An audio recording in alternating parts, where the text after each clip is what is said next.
Hello everyone, అందరికీ నమస్తే అండి. సో ఇవాళ నేను స్వీట్ కార్న్తో ఈజీగా స్ట్రీట్ స్టైల్లో ఫ్రైడ్ రైస్ చూపించబోతున్నాను. ఇది మనం డిన్నర్కి కానీ లేదా లంచ్కి కానీ ప్రిపేర్ చేసుకోవచ్చు. అండ్ అలాగే పిల్లల బాక్స్లో కూడా పెట్టివ్వండి, హ్యాపీగా తింటారు.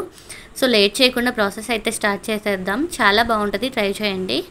సో ముందుగా స్వీట్ కార్న్ ఒక హాఫ్ కప్ తీసుకున్నాను అనమాట. ఇలా ఒలిచినవి ఇవి పక్కన పెట్టుకోండి.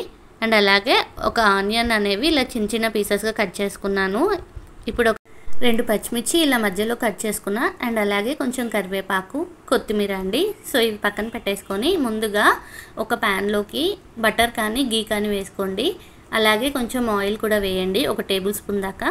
ఇప్పుడు ఒక దాల్చిన చెక్క, ఒక యాలకు అండ్ ఒక లవంగం వేయండి. అలాగే కొన్ని జీడిపప్పు పలుకులు వేయండి మీకు ఇష్టం ఉంటే. అలాగే 1 టేబుల్ స్పూన్ జీలకర్ర కూడా వేయండి. ఇప్పుడు మనం పక్కన పెట్టుకున్న ఈ స్వీట్ కార్న్ ఉంది కదా, సో ఇవి కూడా వేయండి. ఇప్పుడు కట్ చేసి పెట్టుకున్న ఈ ఆనియన్ అండ్ పచ్చిమిర్చి కూడా వేయండి. వీటితో పాటు కరివేపాకు కూడా వేసేసుకోండి. వేసేసిన తర్వాత ఒక 1 మినిట్ సేపు అలా ఫ్రై చేయండి. సో కార్న్ అనేది ఆయిల్లో ఫ్రై అయ్యి మంచి టేస్ట్ వస్తుందన్నమాట. ఇప్పుడు తగినంత పసుపు, కొంచెం ధనియాల పొడి అండ్ రుచికి సరిపడా సాల్ట్ అండ్ అలాగే కొంచెం గరం మసాలా, టమాటో సాస్ లేదా టమాటో కెచప్ ఏదున్నా సరే వేసేయండి. అన్నీ వేసి ఒకసారి ఇలా బాగా ఫ్రై చేయండి.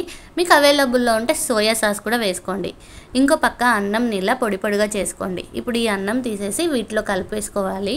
ఇంక కలిపేసుకున్న తర్వాత ఇంకేముందండి, మనం కొత్తిమీరతో గార్నిష్ చేసుకొని ప్లేట్లో పెట్టేసుకొని సర్వ్ చేసుకోవడమే. అంతే అండి, చాలా అంటే చాలా ఈజీ కదా, చాలా టేస్టీగా కూడా ఉంటుంది. పిల్లలు ఇష్టపడి తింటారు, ఖచ్చితంగా ట్రై చేయండి. నచ్చిందా మరి? ఇలాంటి మంచి మంచి రెసిపీస్ కోసం ప్లీజ్ ఛానల్ అయితే సబ్స్క్రైబ్ చేసుకోండి అబ్బా. అండ్ హెల్దీ రెసిపీసే కదా నేను చెప్పేది కూడా. ఎందరికో సపోర్ట్ చేస్తున్నారు, అందరిలో ఒకరిని, నన్ను కూడా సపోర్ట్ చేయండి. Thank you.